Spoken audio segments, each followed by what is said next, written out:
former Kenyan President Uhuru Kenyatta reportedly intervened to save Margaret Injuta Macharia, a Kenyan woman who was facing execution in Vietnam for drug trafficking. Reports indicate that Uhuru made a direct call to the Vietnamese president, appealing for clemency in Injuta's case. Margaret Injuta was arrested in July 2023 at Tan Essent International Airport in Ho Chi Minh City, after authorities found over 2 kilograms of cocaine in her luggage. She was later convicted and sentenced to death on March 6, 2025, despite her defense that she was unaware of the suitcase's contents and was only transporting it for a payment of $1,300. The court upheld the strict drug laws of Vietnam. As her execution date approached, Kenya intensified diplomatic efforts to save her. The government, through the Ministry of Foreign Affairs, formally reached out to Vietnam,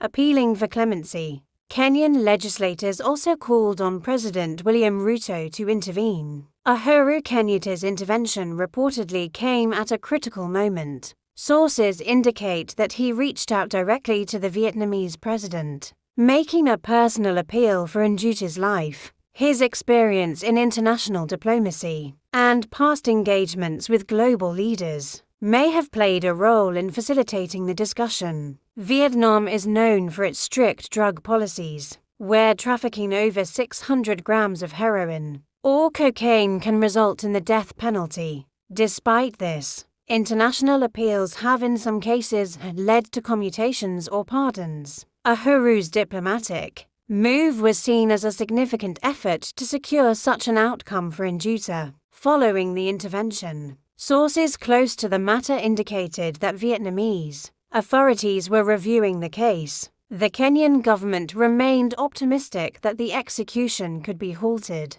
The Ministry of Foreign Affairs continued to monitor the situation closely. Back in Kenya, Injuta's family and human rights organizations welcomed the news of Uhuru's efforts. Many Kenyans took to social media, expressing hope that she would be spared and given a second chance. Some questioned how she ended up in such a situation, while others urged the government to do more to protect Kenyan citizens abroad. This case also shed light on the increasing number of Kenyans caught in drug trafficking scandals overseas. Authorities have warned citizens against being used as drug couriers by international cartels, which often exploit desperate job seekers with promises of quick money. Kenya has in the past intervened in similar cases, though not all have been successful. The government has been pushing for prisoner exchange agreements to allow convicted Kenyans to serve their sentences back home instead of facing harsh penalties abroad.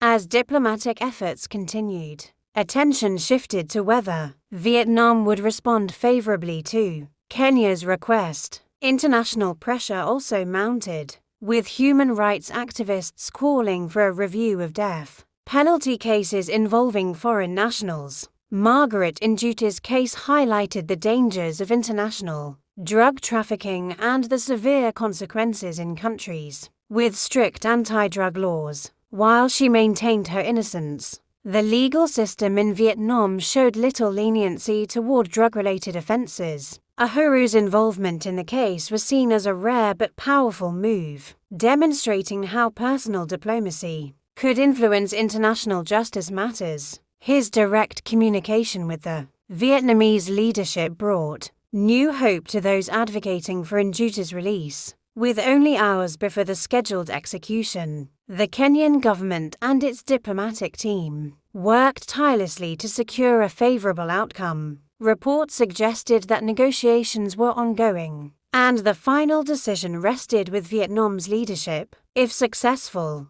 Uhuru's intervention would be seen as a major diplomatic victory for Kenya. However, if the appeal failed, it would raise further concerns about the effectiveness of such efforts in death penalty cases abroad. The outcome of the case would likely have long-term implications for Kenya-Vietnam relations and how both countries handle similar cases in the future. It also underscored the need for stronger legal assistance and protection for Kenyans. working or traveling abroad. As Kenyans awaited news, emotions ran high, with many hoping that Njuta would be spared from execution. The case served as a reminder of the risks involved in international travel and the importance of vigilance when dealing with unfamiliar opportunities. In the end, the fate of Margaret Njuta lay in the hands of Vietnamese authorities. Whether Uhuru's intervention would change the course of events remained to be seen. The world watched closely, awaiting the final decision. Kenyan diplomats in Hanoi continued engaging with Vietnamese officials, emphasizing the need for clemency and a possible reconsideration of the ruling. They reiterated that Njuta may have been a victim of drug trafficking syndicates that exploit unsuspecting travelers. Vietnamese authorities, however, maintained that their country has a zero-tolerance policy for drug-related crimes. The government argued that strict enforcement of the law was necessary to curb the growing threat of drug trafficking in the region. Despite the firm stance, Kenya's legal team sought alternative legal avenues, including appealing for a presidential pardon. Such clemency measures had been granted in the past, but only in rare and exceptional cases. Meanwhile, human rights groups across Africa and Asia called for a review of Vietnam's harsh sentencing policies. They argued that many foreign nationals convicted of drug trafficking often had limited knowledge of the legal systems in the countries where they were arrested. The case also reignited discussions on the need for Kenya to enhance legal education and support for its citizens traveling abroad. Lawmakers suggested that the government should establish stronger consular assistance to help Kenyans facing legal trouble in foreign countries. As negotiations continued, Margaret Njuta's family remained hopeful. They appealed to the Kenyan government to do everything possible to secure her release or at least have her sentence commuted to life imprisonment. Back in Vietnam, international media picked up on the case, putting further pressure on the government. Some reports compared Njuta's case to similar incidents where foreign nationals were executed. Despite global appeals for clemency, the international attention also raised concerns about the role of organized crime in luring unsuspecting individuals into smuggling drugs. Experts warned that criminal syndicates often use economic hardship as a means to recruit people into illegal activities. Kenyan law enforcement agencies responded to the case by launching investigations into possible recruiters operating within the country. Authorities aimed to dismantle networks involved in smuggling drugs through Kenyan citizens. As the deadline for execution approached, speculation grew over whether Vietnam would bow to diplomatic and humanitarian appeals. The Kenyan government continued to emphasize that execution should be a last resort, especially in cases involving first-time offenders. The Kenyan diaspora community also joined the campaign, urging their government to push harder for Njuta's release. They called for a broader strategy to prevent similar situations in the future, including raising awareness about the dangers of drug trafficking.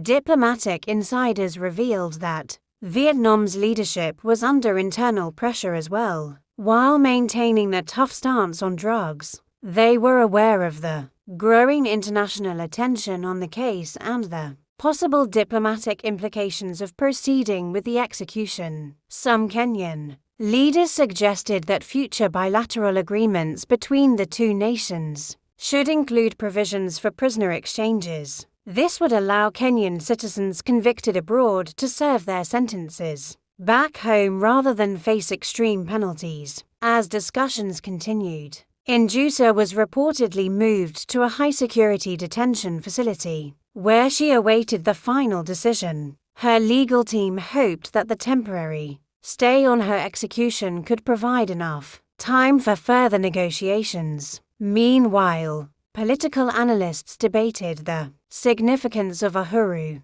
Kenyatta's involvement in the case. Some saw it as a bold and strategic move, while others questioned whether his influence could truly sway Vietnam's justice system. The Kenyan public remained divided on the issue. While many sympathized with Njuchi's situation, others believed that drug trafficking should be met with strict punishment to deter others from engaging in similar activities. Vietnamese officials, in a late-night statement, confirmed that they were still considering Kenya's request. This indicated that diplomatic efforts had at least delayed the execution, giving Njuta a glimmer of hope. As the world watched, the final decision on Margaret Njuta's fate rested on Vietnam's top leadership. Whether the combination of diplomatic pressure, humanitarian appeals, and Uhuru Kenyatta's intervention would be enough to save her life remained uncertain.